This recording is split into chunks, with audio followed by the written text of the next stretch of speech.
नमस्कार दोस्तों, विकास एनालिसिस में आप सभी का स्वागत है। और दोस्तों आज हम बाल विकास के महत्वपूर्ण प्रश्न को देखेंगे जो कि दोस्तों आपके आने वाले एग्जाम सी-टेट और शिक्षक भर्ती परीक्षा के लिए बहुत ही इम्पॉर्टेंट होंगे। तो दोस्तों अगर अभी तक आपने हमारे चैनल को सब्सक्राइब नहीं किया है तो प्लीज़ हमारे चैनल को एक लाइक और सब्सक्राइब सपोर्ट जरूर करिएगा। चलिए दोस्तों इन प्रश्न को हल करते हैं। पहला प्रश्न है दोस्तों, विकास के परिप्रेक्ष्य में समय के साथ होने वाले परिवर्तनों में निम्न में से क्या शामिल है। पहला है दोस्तों रूप यानी कि फॉर्म, दूसरा है दर यानी रेट, तीसरा है अनुक्रम यानी सीक्वेंस और फोर्थ ऑप्शन है ये सभी। तो विकास के परिप्रेक्ष्य में समय के साथ जो होने वाले परिवर्तन होते हैं दोस्तों उनमें रूप, दर और अनुक्रम ये सभी क्या होते हैं, शामिल होते हैं। ऑप्शन नंबर डी इसका करेक्ट हो जाएगा। अगला प्रश्न है दोस्तों, गर्भ में बालक को विकसित होने में कितने दिन लगते हैं। जो गर्भ में बालक होते हैं उनको विकसित होने में कितने दिन लगते हैं। पहला है 150 दिन, दूसरा ऑप्शन 280 दिन, तीसरा 390 दिन और चौथा है 460 दिन। तो इसका करेक्ट ऑप्शन होगा दोस्तों ऑप्शन नंबर बी, 280 दिन जो है गर्भ में बालक को विकसित होने में लगते हैं। तो ऑप्शन बी इसका करेक्ट हो जाएगा। अगला प्रश्न है दोस्तों, नवजात शिशु का भार होता है। पहला ऑप्शन है 6 पाउंड, दूसरा 7 पाउंड, 8 पाउंड और 9 पाउंड। तो इसका करेक्ट ऑप्शन होगा दोस्तों नवजात शिशु का जो भार होता है वो लगभग 7 पाउंड होता है। तो ऑप्शन नंबर बी जो होगा इसका करेक्ट हो जाएगा। अगला प्रश्न है दोस्तों, निम्नलिखित में से कौन सा विकास का सिद्धांत नहीं है, यानी कि जो विकास के सिद्धांत नहीं है उसे हमें बताना है। पहला है विकास लंबवत न होकर वृत्ताकार होती है, विकास क्रमबद्ध होता है, विकास निरंतर होता है और फोर्थ ऑप्शन है विकास मशीनी प्रक्रिया है। तो यही ऑप्शन जो होगा दोस्तों विकास मशीनी प्रक्रिया है ये हमारा करेक्ट हो जाएगा, क्योंकि विकास का सिद्धांत में ये ऑप्शन नहीं आएगा। तो ऑप्शन नंबर डी इसका करेक्ट होगा। अगला प्रश्न है दोस्तों, वृद्धि को प्रभावित करने वाला कारक है। जो वृद्धि होते हैं उसको प्रभावित करने वाले कारक कौन है उसे बताना है। पहला है पर्यावरण, दूसरा है स्वास्थ्य, तीसरा है आहार तो और फोर्थ ऑप्शन है ये सभी। तो इसके करेक्ट ऑप्शन होंगे दोस्तों वृद्धि को पर्यावरण, स्वास्थ्य और आहार ये सभी जो है प्रभावित करते हैं। ऑप्शन डी इसका करेक्ट हो जाएगा। अगला प्रश्न है दोस्तों, विकास शुरू होता है तो विकास कहाँ से शुरू होता है। पहला ऑप्शन है उत्तर बाल्यावस्था से, प्रसव पूर्ण अवस्था से, शैशवावस्था से या पूर्व बाल्यावस्था से। तो विकास जो है दोस्तों ये प्रसव पूर्ण अवस्था से ही शुरू हो जाता है। तो ऑप्शन नंबर बी जो होगा इसका करेक्ट हो जाएगा। अगला प्रश्न है दोस्तों, संकल्पनाओं की व्यवस्थित प्रस्तुति विकास के निम्नलिखित किस सिद्धांतों के साथ संबंधित हो सकती है। पहला ऑप्शन है विकास के परिणाम स्वरूप वृद्धि होती है, दूसरा है विकास विषम जातीयता से स्वायत्तता की ओर अग्रसर होता है, तीसरा है विद्यार्थी विभिन्न दरों पर विकसित होते हैं और फोर्थ ऑप्शन है विकास सापेक्ष रूप से क्रमिक होता है। तो इसका करेक्ट ऑप्शन क्या होगा, विकास जो है सापेक्ष रूप से क्रमिक होता है। ऑप्शन नंबर डी इसका करेक्ट हो जाएगा। अगला प्रश्न है, निम्नलिखित में से कौन सा विकास का सिद्धांत है। कौन जो है विकास का सिद्धांत है उसे हमें बताना है। विकास की सभी प्रतिक्रियाएं अंतः संबंधित नहीं है, सभी का विकास समान दर से नहीं होता और तीसरा ऑप्शन है विकास हमेशा रेखीय होती है और चौथा ऑप्शन है यह निरंतर चलने वाली प्रक्रिया नहीं है। तो विकास का सिद्धांत जो है दोस्तों वो होता है सभी का जो विकास होता है वो समान दर से नहीं होता, यानी कि ऑप्शन नंबर बी जो होगा इसका करेक्ट हो जाएगा। अगला प्रश्न है दोस्तों, नर्सरी कक्षा की शुरुआत करने के लिए कौन सी विषय वस्तु सबसे अच्छी होगी। पहला ऑप्शन है परिवार, मेरा परिवार, दूसरा ऑप्शन है मेरा प्रिय मित्र, तीसरा ऑप्शन है मेरा पड़ोस और फोर्थ ऑप्शन है मेरा विद्यालय। तो नर्सरी कक्षा की शुरुआत करने के लिए दोस्तों सबसे अच्छा विषय वस्तु है मेरा परिवार, अर्थात वो अपने परिवार से ही बच्चा सीखता है पहले। अगला प्रश्न है दोस्तों, माँ बाप के साए से बाहर निकलकर अपने साथी बालकों की संगत को पसंद करना संबंधित है। अर्थात कौन सी अवस्था है जिसमें बालक जो है माँ बाप के साए से बाहर निकलकर अपने दोस्तों की संगति को पसंद करता है। पहला ऑप्शन है किशोरावस्था से, पूर्व किशोरावस्था से, उत्तर बाल्यावस्था से और शैशवावस्था से। तो इसका करेक्ट ऑप्शन क्या होगा दोस्तों? इसका करेक्ट ऑप्शन हो जाएगा पूर्व किशोरावस्था में बच्चे में ये गुण जो है देखने को मिलती है। ऑप्शन नंबर बी करेक्ट होगा। अगला प्रश्न है दोस्तों, विकास का वही संबंध परिपक्वता से है जो उद्दीपन का खाली स्थान से है। पहला ऑप्शन है परिवर्तन से, प्रतिक्रिया से और तीसरा प्रयास या फिर फोर्थ ऑप्शन है परिणाम से। तो उद्दीपन का संबंध जो है दोस्तों प्रतिक्रिया यानी रिएक्शन से होता है। ऑप्शन नंबर बी जो होगा इसका करेक्ट होगा। अगला प्रश्न है दोस्तों, निम्न में से कौन सा कथन बच्चे के विकास में परिवेश की भूमिका का समर्थन करता है? जो बच्चे के विकास में परिवेश की भूमिका का समर्थन करता है। पहला है कुछ शिक्षार्थी सूचनाओं का जल्दी प्रक्रमण करते हैं जबकि उसी कक्षा के अन्य विद्यार्थी ऐसा नहीं कर पाते। दूसरा ऑप्शन है पिछली कुछ सब दशाब्दियों में बुद्धि लब्धांक परीक्षा में शिक्षार्थियों के औसत प्रदर्शन में लगातार वृद्धि देखने को मिली है। तीसरा ऑप्शन है एक समान जुड़वा बच्चे जिनका लालन पालन भिन्न भिन्न घरों में हुआ है उनकी बुद्धि लब्धि 0.75 के समान उच्च है। फोर्थ ऑप्शन है शारीरिक रूप से स्वस्थ बच्चे अक्सर नैतिक रूप में अच्छे पाए जाते हैं। तो इसका करेक्ट ऑप्शन क्या होगा दोस्तों? जो दशाब्दियों में जो बुद्धि लब्धांक है उनके परीक्षार्थियों में क्या हुई है, लगातार क्या हुई है, वृद्धि देखने को मिली, यानी कि ऑप्शन नंबर बी जो होगा इसका करेक्ट हो जाएगा। अगला प्रश्न देखते हैं दोस्तों, विकास के किस काल को अत्यधिक दबाव और तनाव का काल कहा गया है? तो ये दोस्तों बहुत ही इजी प्रश्न है, आप हमें इसके आंसर कमेंट बॉक्स में कमेंट करके जरूर बताइएगा। अगला प्रश्न देखते हैं दोस्तों, अगला प्रश्न क्या दिया गया है? अगला प्रश्न है पूर्व विद्यालय में पहली बार आया बच्चा मुक्त रूप से चिल्लाता है, 2 वर्ष पश्चात वही बच्चा जब प्रारंभिक विद्यालय में पहली बार आता है तो अपना तनाव चिल्लाकर व्यक्त नहीं करता अपितु उसके कंधे व गर्दन की पेशियां तन जाती है।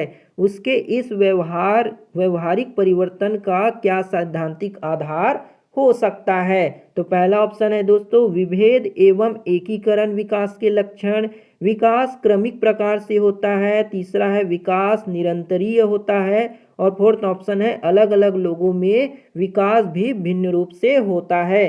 तो इसका करेक्ट ऑप्शन क्या होगा दोस्तों? पहला हो जाएगा विभेद एवं एकीकरण विकास के लक्षण होते हैं। तो ऑप्शन नंबर ए इसका करेक्ट हो जाएगा।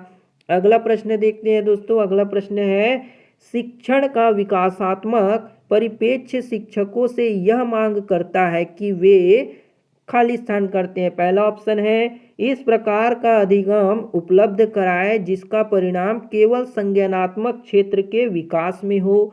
दूसरा है कठोर अनुशासन बनाए रखने वाले बने क्योंकि बच्चे अक्सर प्रयोग करते हैं। तीसरा ऑप्शन है विकासात्मक कारकों के ज्ञान के अनुसार अनुदेशन युक्तियों का अनुकूलन करे और फोर्थ ऑप्शन है विभिन्न विकासात्मक अवस्था वाले बच्चों के साथ समान रूप से व्यवहार करे।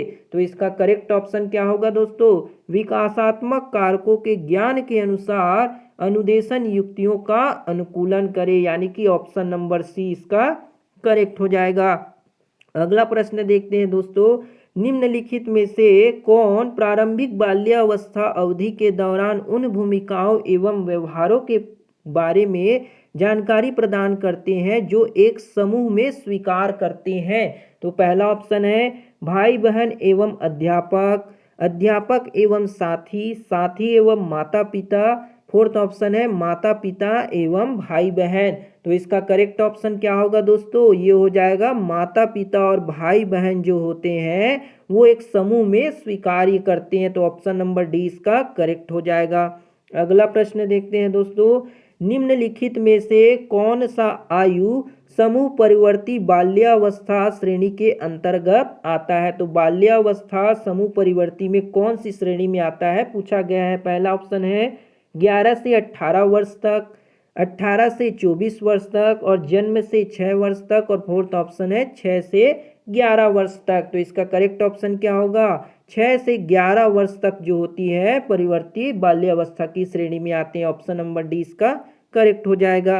अगला प्रश्न है दोस्तों, शिक्षण का विकासात्मक परिप्रेक्ष्य शिक्षकों से यह मांग करता है कि वे कठोर अनुशासन बनाए रखने वाले बने, क्योंकि बच्चे अक्सर प्रयोग करते हैं। विकासात्मक कारकों के ज्ञान के अनुसार अनुदेशन युक्तियों का अनुकूलन करें। विभिन्न विकासात्मक अवस्थाओं वाले बच्चों के साथ समान रूप से व्यवहार करें। इस प्रकार का अधिगम उपलब्ध कराए जिसका परिणाम केवल संज्ञानात्मक क्षेत्र के विकास में हो। तो इसका करेक्ट ऑप्शन क्या होगा दोस्तों? अभी दोस्तों हमने अपनी प्रीवियस क्वेश्चन में इसी तरह का क्वेश्चन देखा था। तो इसका करेक्ट ऑप्शन होगा दोस्तों, विकासात्मक कारकों के ज्ञान के अनुसार अनुदेशन युक्तियों का अनुकूलन करें। ऑप्शन नंबर बी जो होगा इसका करेक्ट हो जाएगा। अगला प्रश्न देखते हैं दोस्तों, शैशव काल की अवधि है, जो शैशव काल है दोस्तों उसकी अवधि कितनी होती है? पहला ऑप्शन है जन्म से 1 वर्ष तक,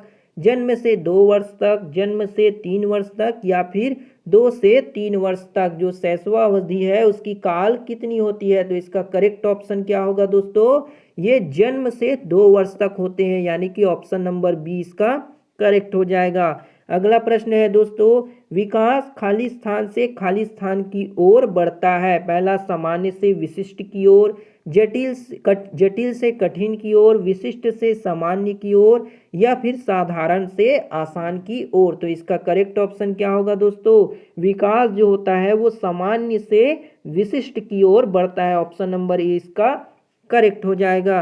अगला प्रश्न देखते हैं दोस्तों। अगला प्रश्न है, जब वयस्क सहयोग से सामंजस्य कर लेते हैं, जब वयस्क सहयोग से क्या कर लेते हैं बच्चे? सामंजस्य कर लेते हैं, तो वे बच्चे के वर्तमान स्तर के प्रदर्शन को संभावित क्षमता के स्तर के प्रदर्शन की तरफ प्रगति क्रम को सुगम बनाती है। इसे किसने कहा था? इसे क्या कहा जाता है के बारे में पूछा गया। पहला ऑप्शन है समीपस्थ विकास, दूसरा है सहयोग देना, तीसरा है सहभागी अधिगम और फोर्थ ऑप्शन है सहयोगात्मक अधिगम। तो इसका करेक्ट ऑप्शन क्या होगा दोस्तों? सहयोग देना हो जाएगा। ये क्या होगा? सहयोग देना। ऑप्शन नंबर बी इसका करेक्ट हो जाएगा। अगला प्रश्न है दोस्तों, मध्य बाल्यावस्था में भाषा खाली स्थान के बजाय खाली स्थान अधिक है। जो मध्य बाल्यावस्था होती है उसमें जो भाषा होती है वो किस में होती है? सबसे ज़्यादा अधिक होती है। तो पहला ऑप्शन है अहम केंद्रित सामाजिकृत, दूसरा ऑप्शन है सामाजिकृत अहम केंद्रित, तीसरा है जीववादी सामाजिकृत और फोर्थ है परिपक्व और अपरिपक्व। तो इसका करेक्ट ऑप्शन क्या होगा दोस्तों? वो हो जाएगा जो बाल्यावस्था में भाषा है वो सामाजिकृत होना चाहिए और अहम केंद्रित होना चाहिए। तो ऑप्शन नंबर बी इसका करेक्ट हो जाएगा। अगला प्रश्न देखते हैं दोस्तों, निम्नलिखित में से कौन सा कथन विकास और अधिगम के बीच संबंध को सर्वश्रेष्ठ रूप से जोड़ता है? पहला ऑप्शन है अधिगम विकास के पीछे रहता है, अधिगम और विकास समानार्थक परिभाषिक शब्द है, तीसरा है अधिगम और विकास एक जटिल तरीके से अंतः संबंधित है, फोर्थ ऑप्शन है विकास अधिगम से स्वतंत्र होता है। तो इसका करेक्ट ऑप्शन क्या होगा दोस्तों? अधिगम और विकास एक जटिल तरीके से अंतः संबंधित है। ऑप्शन नंबर सी इसका करेक्ट हो जाएगा। अगला प्रश्न है दोस्तों, इनमें से कौन सा विकास का एक सिद्धांत नहीं है? कौन जो है वो विकास का सिद्धांत नहीं है, इसके बारे में हमें बताना है। पहला है विकास केवल सांस्कृतिक से शासित और निर्धारित होता है, विकास जीवन पर्यंत होता है, विकास वंशानुक्रम एवं परिवर्तन दोनों से प्रभावित होता है, विकास संशोधन योग्य होता है। तो इसका करेक्ट ऑप्शन क्या होगा दोस्तों? ये हो जाएगा विकास केवल संस्कृति से शासित होता है और निर्धारित होता है। ये जो होगा दोस्तों ये विकास के सिद्धांत में नहीं आता। तो ऑप्शन नंबर ए जो होगा हमारा करेक्ट हो जाएगा। अगला प्रश्न है दोस्तों, निम्न में से एक प्राथमिक स्तर के शिक्षक के लिए सबसे महत्वपूर्ण गुण कौन सा है? जो प्राथमिक स्तर के शिक्षक हैं उनके लिए सबसे अच्छा महत्वपूर्ण गुण कौन सा होगा? पहला है शिक्षण विधियों में सक्षमता और विषय का ज्ञान होना, उच्च मानक भाषा में पढ़ाने की क्षमता, तीसरा है पढ़ाने की उत्सुकता और फोर्थ ऑप्शन है धैर्य और लगन। तो इसका करेक्ट ऑप्शन क्या होगा दोस्तों? जो एक प्राथमिक स्तर के शिक्षक के पास धैर्य और लगन होना चाहिए। तो ऑप्शन नंबर डी इसका करेक्ट हो जाएगा। अगला प्रश्न है, निम्नलिखित में से कौन सा विकास का सिद्धांत है? कौन जो है दोस्तों विकास का सिद्धांत है? पहला ऑप्शन है यह निरंतर चलने वाली प्रक्रिया नहीं है, तो ये तो गलत हो जाएगा। दूसरा है विकास की सभी प्रक्रियाएं अंतः संबंधित नहीं होती, ये भी गलत होगा। तीसरा है सभी की विकास दर समान नहीं होती, और फोर्थ ऑप्शन है विकास हमेशा रेखीय होता है। तो इसका करेक्ट ऑप्शन क्या होगा दोस्तों? ये हो जाएगा विकास की सभी दर जो होती है समान नहीं होती, यानी कि सभी की विकास समान दर से नहीं होती। ये दोस्तों हमने अभी अपने प्रीवियस जो है क्वेश्चन में इसको देखा था। तो ऑप्शन नंबर सी इसका करेक्ट हो जाएगा। अगला प्रश्न है दोस्तों, यदि विद्यार्थी पाठ में रुचि ना यदि विद्यार्थी जो है पाठ में रुचि ना लेते प्रतीत हो तो शिक्षक को क्या करना चाहिए? पहला ऑप्शन है शिक्षण विधि बदल देना चाहिए। दूसरा है दृश्य श्रव्य सामग्री को प्रयोग में लाकर पाठ को रुचिकर बनाए। तीसरा ऑप्शन है कक्षा कक्ष से चला जाए, और फोर्थ ऑप्शन है कक्षा में कोई अन्य कार्य प्रारंभ कर दे। तो इसका करेक्ट ऑप्शन क्या होगा दोस्तों? वो हो जाएगा आपका शिक्षण विधि में बदल करे। क्या करे? शिक्षण विधि में कुछ चेंज करे, जिससे जो है वो बच्चे उसमें रुचि लेने लगे। तो पर correct option option number A इसका करेक्ट हो जाएगा। अगला प्रश्न है दोस्तों, बच्चे के विकास के सिद्धांत को समझाना शिक्षक की सहायता करता है। पहला ऑप्शन है शिक्षार्थियों की भिन्न अधिगम शैलियों को प्रभावित रूप से संबोधित करने में, शिक्षार्थी के सामाजिक स्तर को पहचानने में, तीसरा है शिक्षार्थी की आर्थिक पृष्ठभूमि को पहचानने में, और फोर्थ है शिक्षार्थियों को क्यों पढ़ना चाहिए यह औचित्य स्थापित करने में। तो इसका करेक्ट ऑप्शन क्या होगा? शिक्षार्थियों को भिन्न अधिगम शैली को प्रभावी रूप से संबोधित करने में। ऑप्शन नंबर ए इसका करेक्ट हो जाएगा। अगला प्रश्न देखते हैं दोस्तों, निम्नलिखित में से कौन सा वृद्धि और विकास के सिद्धांत से संबंधित नहीं है? वृद्धि और विकास के सिद्धांत से जो संबंधित नहीं है उसे बताना है। पहला है निरंतरता का सिद्धांत, दूसरा वर्गीकरण का सिद्धांत, तीसरा समन्वय का सिद्धांत, और चौथा है व्यक्तित्वता का सिद्धांत। तो इसका करेक्ट ऑप्शन क्या होगा दोस्तों? वो हो जाएगा वर्गीकरण का सिद्धांत, यानी कि ऑप्शन नंबर 20 का करेक्ट हो जाएगा। अगला प्रश्न है दोस्तों, विकास की गति एक व्यक्ति से दूसरे व्यक्ति में भिन्नता से होती है, किंतु यह एक खाली स्थान नमूने का अनुगमन करती है। तो इसका करेक्ट ऑप्शन देखते हैं। पहला है अव्यवस्थित, दूसरा है अप्रत्याशित, तीसरा क्रमबद्ध और व्यवस्थित, और फोर्थ ऑप्शन है एड़ी से चोटी। तो इसका करेक्ट ऑप्शन क्या होगा दोस्तों? वो होता है क्रमबद्ध और व्यवस्थित तरीके से अनुगमन करती है। तो ऑप्शन नंबर सी इसका करेक्ट हो जाएगा। तो ये थी दोस्तों आपके बाल विकास के 30 महत्वपूर्ण प्रश्न, जिसको हमने आपको बहुत सी छोटी वीडियो में समझाने की कोशिश की। तो उम्मीद है दोस्तों आपको ये वीडियो पसंद आएगा। अगर वीडियो बढ़िया लगा हो दोस्तों तो एक लाइक और सब्सक्राइब सपोर्ट जरूर करिएगा। मिलते हैं दोस्तों इसके नेक्स्ट पार्ट को लेकर, तब तक के लिए जय हिंद, वंदे मातरम।